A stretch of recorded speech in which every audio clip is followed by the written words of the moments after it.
bastante contrastante em relação a outras modalidades. Passo a palavra. Alguns recadinhos, tá? Eu estou com o celular aqui, parece deselegante, mas é em contato direto com a transmissão, então peço desculpas, né, aos presentes, aos convidados, sobretudo, mas é uma conexão com a transmissão ali para ver se está tudo ok. Uma segunda questão, nós vamos fazer um intervalinho curtinho entre as duas apresentações ali de 5 minutinhos, então podem ficar tranquilos e presentes. Que, ontem, na minha fala, foi aquela debandada ali na hora do café, então peço que vocês permaneçam. Né? Então eu passo a palavra ao professor Ivan Maziero, novamente agradecendo a presença.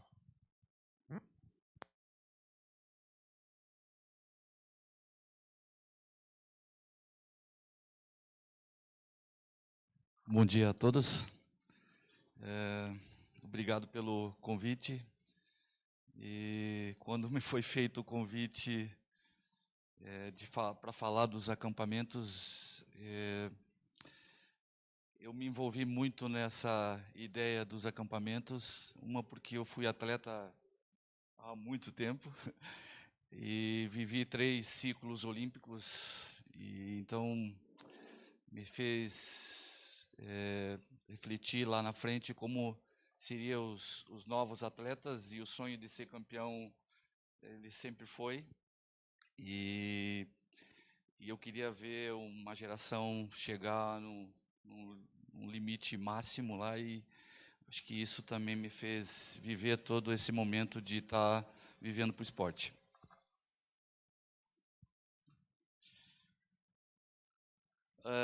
Só para mostrar a ligação que eu tenho com todo esse momento do acampamento, eu vivi 3 gerações de handball. A primeira, eu era ainda um jovem ainda, com um grupo muito mais velho que o meu. Uma segunda geração, que era a minha, e uma terceira dos atletas que eu estava formando, que estavam jogando comigo na seleção. Então, foi muito bom viver todo esse momento. Vivi um momento do handball de praia também, que era um desafio grande para estar vivendo, e também fiz parte das primeiras seleções de praia. A vida de treinador, ela apareceu depois de ter passado por muitos técnicos e ter pegado um pouquinho de cada um. E eu disse, é isso que eu quero estar passando para os meus atletas e fazer com que eles sejam melhores do que eu fui. Eu digo que eu vivi fases, e eu tive fases. O dia que apareceu um fisioterapeuta, depois do fisioterapeuta eu passei a ser outro atleta. Depois da psicologia eu passei a ter outro atleta. E num primeiro momento a parte física também, que eu vinha do atletismo, então alguém falou que eu tinha potencial para ir jogar handebol, e eu fui jogar handebol. Eu acho que eu fui longe, eu acho, mais pela parte física, porque eu adorava o atletismo, e o handebol ele requeria muito a parte física. Na primeira geração, o handebol era muita força, mas eu não era tão forte, mas era muito rápido. E até por isso o meu apelido era Macarrão, por ser rápido e difícil de segurar. E esse apelido ficou até hoje, e não tenho como tirar ele. A parte boa de tudo isso é que eu vivi 3 momentos como atleta, as 3 Olimpíadas, e eu sempre vendi isso para os meus atletas e para todos que foram vivendo comigo essa vida louca de atleta, que muitas vezes a gente deixa tudo. O que acontecia antes dos acampamentos, e eu vivi isso antes do acampamento, como eram feitas as seleções. Lá atrás, a Confederação nomeava treinadores do Brasil, e eles acompanhavam os campeonatos, e daí era feita uma seleção de atletas de todas as categorias.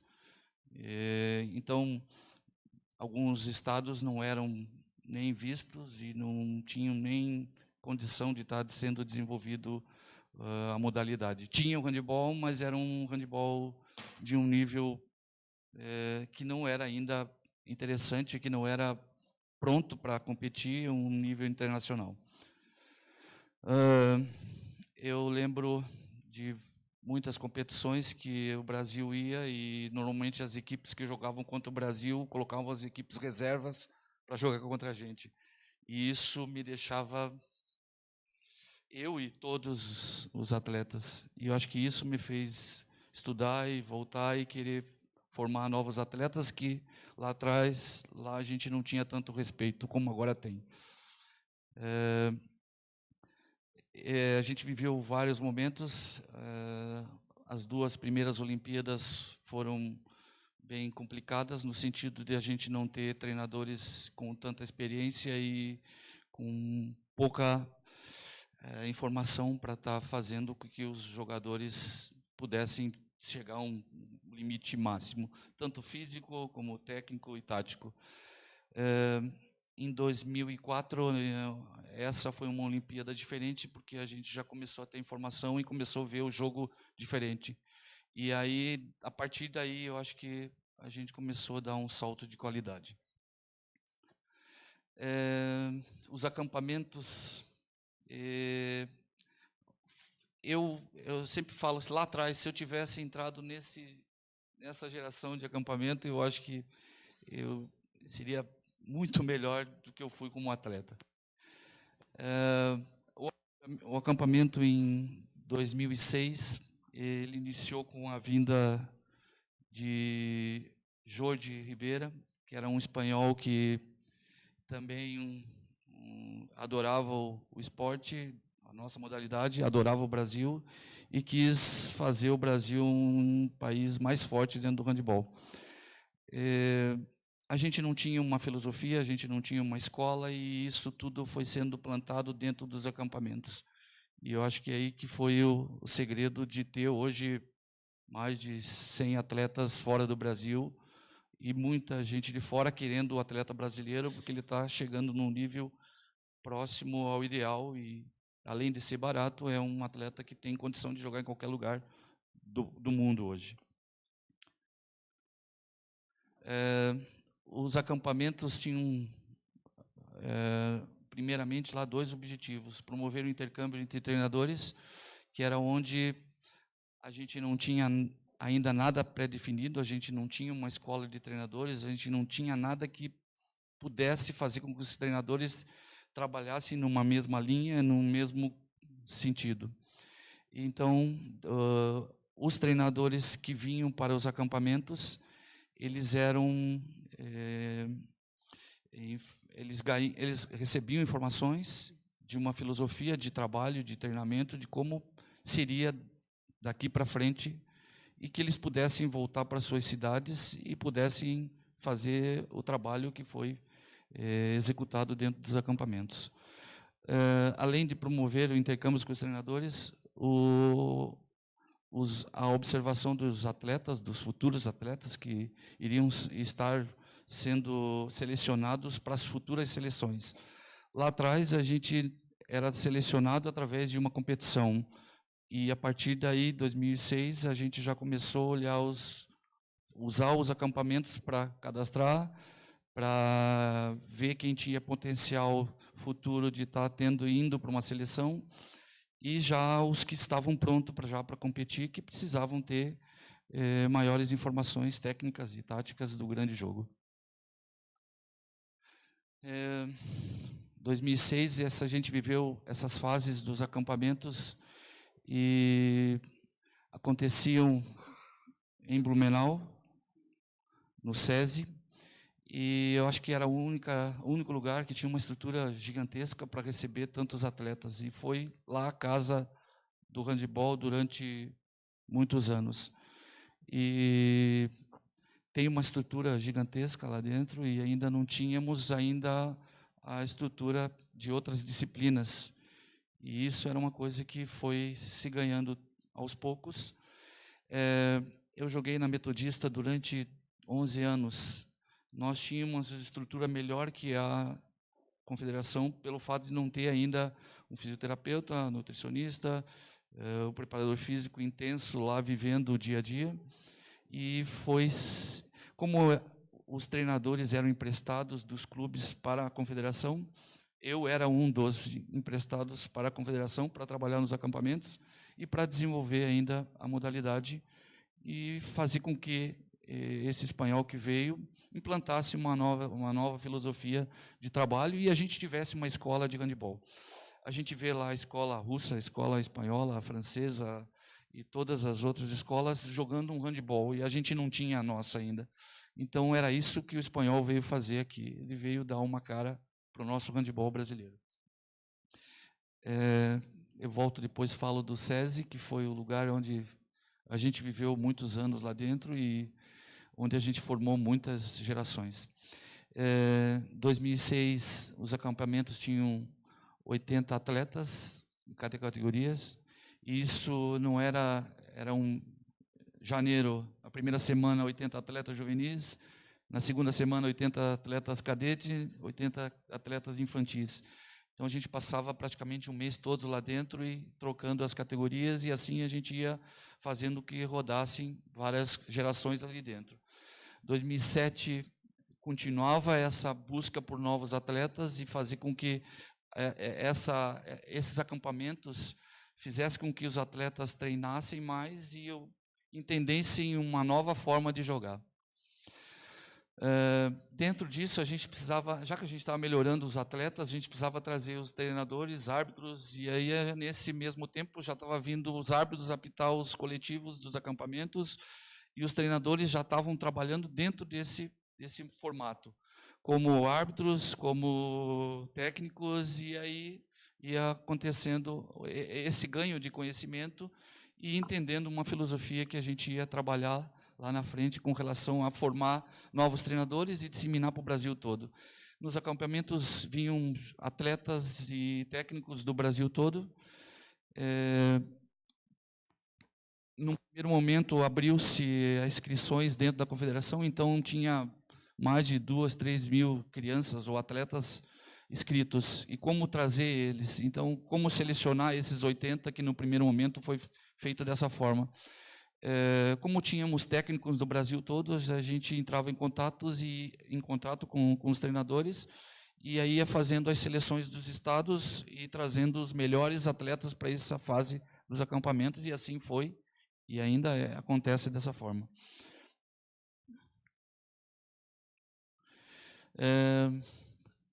Voltando, de 2008 a 2012, o espanhol ele voltou para a Espanha fazer um outro trabalho, e a gente ficou sem uma identidade num primeiro momento, porque tinha sido feito um trabalho de iniciação, e aí estava tudo montado ali, várias seleções infantis, cadetes, juvenis. E foi onde que suportou as seleções que foi tendo, onde de 80 atletas ficariam 20, 30 atletas para as fases de treinamento. Então a gente já tinha os melhores atletas sendo selecionados durante o acampamento. O que não, antes disso não acontecia dessa forma. Às vezes um treinador ele era meio barrista e trazia o atleta do seu próprio clube. E hoje, e depois de todos isso, dos acampamentos, não aconteceu mais isso. Só vinham os melhores atletas, e isso foi um salto de qualidade. 2013, o retorno do espanhol de novo, e ele veio com uma carga dobrada de informação e já sabendo como o atleta brasileiro, como ele ia montar uma escola, como ele ia ter um jogo de handebol decente para combater lá fora. Nesse mesmo ano, voltou os acampamentos, e com mais força ainda, em vez de 80, já vieram 115 juvenis, 122 cadetes, 116, 118 infantis. E isso nós passamos o mês de janeiro todo lá com todo esse grupo aí, a cada uma semana entrava, era 10 dias a fase, eram 10 dias de fase, e esses 10 dias eram intensivos, trabalhados o handebol para os treinadores e para os atletas. Em 2013 também o feminino também entrou nessa pegada de ter os acampamentos, então que até então não tinha, e aí em 2013 Morten Sobel começou também os acampamentos femininos, e com a mesma ideia de ter o número de participantes lá no SESI. Nós promovíamos, dentro do acampamento, a gente tinha muitas atividades, e sempre tinha A parte vídeo, uma coisa que lá atrás nunca teve, a parte o fisioterapeuta tinha o momento dele lá com todos os atletas para explicar o que a fisioterapia ia fazer com eles. Nesse mesmo momento, o nutricionista também entrava nessa fase também para mandar informação de alimentação, de tudo que nós atletas deveríamos estar sabendo, e eles estavam começando a receber isso. Lá atrás eu nunca tinha tido isso. Fui ter depois de muito tempo de atleta. E eles já novos estão tendo isso e continuam tendo informações. Só para vocês terem uma ideia, essa era uma fase de 10 dias, e ali tem as sessões de musculação, as folgas, vídeos e tudo que acontecia nesses 10 dias. Normalmente eram 3 sessões e uma folga, e assim ia os 10 dias. E ninguém saía dali igual. Todo mundo saía diferente porque recebia muita informação técnica e tática. Eu acho que uma coisa que foi importante foi a parte de vídeo, que lá atrás a gente não tinha nada. E ali ele já começou a ter o corte, e aí aconteceu o quê? Toda hora eu tinha lá, em 5 minutos eu via 10, 15 ações minhas, ou de exemplo, de qualquer um tinha como ele estudar e ver o que ele estava sendo feito. Então, ele já estava sendo lapidado. E todas as categorias já recebiam esse tipo de informação. O infantil já assistia o vídeo, o cadete e o juvenil. E cada um tinha esse recebimento de informação. E, naturalmente, o infantil no outro ano vinha como cadete, o cadete ia juvenil, o juvenil ia para o júnior, e assim a gente já tinha um ciclo de atletas sendo formado, e hoje a gente tem 3, 4 gerações andando aí, e não sei onde a gente vai parar com tudo isso. Essas foram as minhas 3 gerações de 11, 13 e 15, e o legal disso tudo foi 2011 a gente foi para o primeiro Mundial Juvenil. A gente sofreu bastante, apanhou bastante, porque ainda a gente não tinha ainda a ideia de ter uma escola, de ter uma forma de jogar. 2013 foi aonde o ápice do entendimento, que foi ter tido um grupo com muitas informações, e foi onde que a gente chegou nunca uma equipe da categoria juvenil tinha ido tão longe, e chegamos em 9º lugar. 2015 já foi melhor ainda, a gente já estava com atletas com muito mais informação e jogando fora do Brasil. Já fomos para as quartas de finais, onde era muito impossível para 5, 6 anos atrás a gente chegar. E as futuras gerações daqui a pouco vão também estar chegando num nível melhor. Uma coisa que aconteceu foi o respeito com as nossas seleções. Depois do início dos acampamentos e as primeiras seleções que foram para as competições pós-acampamento, nenhum país mais jogou com a gente com equipe reserva. Então, quer dizer que a gente já conseguiu ter respeito. E aí onde começou a ter atleta sendo contratado para jogar fora do Brasil, e onde está tudo isso acontecendo. O feminino, em 2013, foi campeão mundial, e aí também usou um outro caminho, levou quase toda a seleção para fora, mas, ao mesmo tempo, também iniciou o trabalho de base, que onde não estava sendo feito e começou a ser feito. 2016, só para ter uma ideia, dos 15 atletas, 10 estiveram dentro dos acampamentos. Então, mostra que valeu a pena ter esses acampamentos. Eu fico feliz também por isso. Dos 15, 8 foram meus atletas que iniciaram num projeto dentro da Metodista, com mais de 1.500 crianças nas escolinhas e 300 atletas de competição. Esse 2017, que está agora, o ano passado, a saída do espanhol voltando para a Espanha, onde ele não era bem quisto, mas como ele foi visto fazendo um trabalho no Brasil que não tinha nada a ver com handebol, e fez o que fez, chamaram ele de volta, e 2 meses atrás ele foi campeão da Champions, do campeonato europeu de seleções, jogando aquilo que a gente está jogando hoje. Então ele mesmo até falou, em agradecer o handebol brasileiro, porque deu para ele esse espaço, e ele, a mesma filosofia que implantou aqui, foi fazer lá e deu no que deu. Nós estamos vivendo um novo momento agora, com acampamentos diferenciados, porque a gente já tem uma escola, já tem uma forma de jogar, e agora os acampamentos acontecem nos estados. 2017 foram 13 estados, e agora acontece em 3 dias. São 35 atletas, 5 melhores por posição. Temos alguns critérios que seguimos dentro de um acampamento, e a gente vai seguir isso até a gente ter uma seleção que chegue lá na medalha. Dos acampamentos, o 2018 agora, a previsão é 2.700 atletas sendo observados e treinados e colocados uma nova sistematização de treinamento e de informação. Ao mesmo tempo, agora a confederação, o grupo que está fazendo esse estudo, ele tem uma missão, uma visão e preza isso, coisas que lá atrás a gente não tinha e agora a gente está tentando organizar dessa forma. E esses valores a gente vai seguir a risco, porque a gente chegou num nível que a gente precisa dar um salto de qualidade para chegar entre os primeiros, que é onde a gente deve chegar.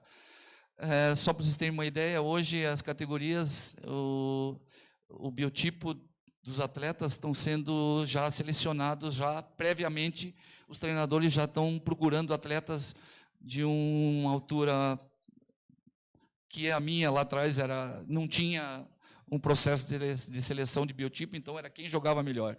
Hoje não, hoje a gente busca um bom biotipo também para fazer com que tenhamos bons atletas. Uma das minhas seleções tinham 4 atletas de 2 metros, acima de 2 metros, e isso lá fora faz a diferença e fez, e vai fazer muito ainda enquanto a gente tiver bons atletas.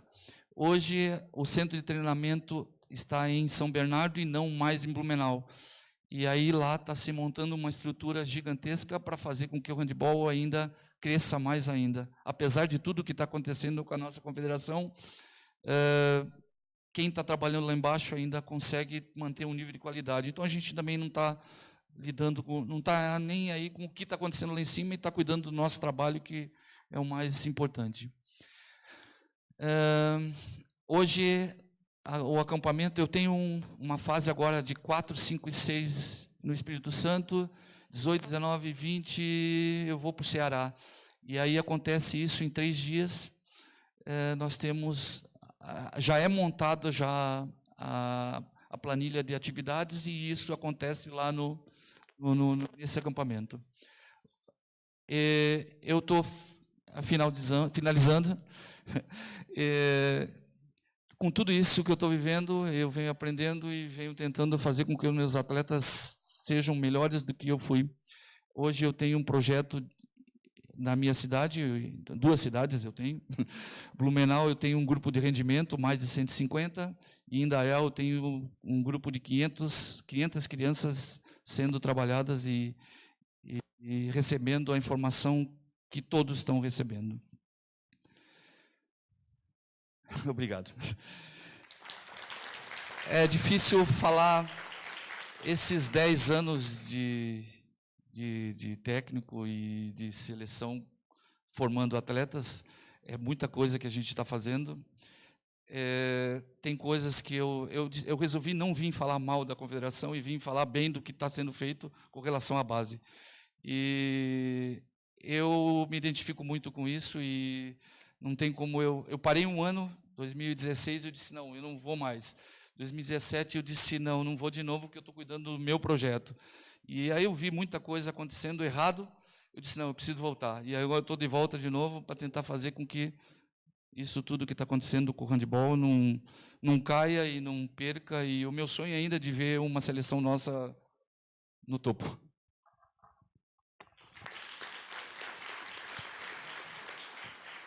Eu agradeço, professor Maziero, em nome do público. Passo, então, a palavra ao Hugo Parisi, atleta olímpico.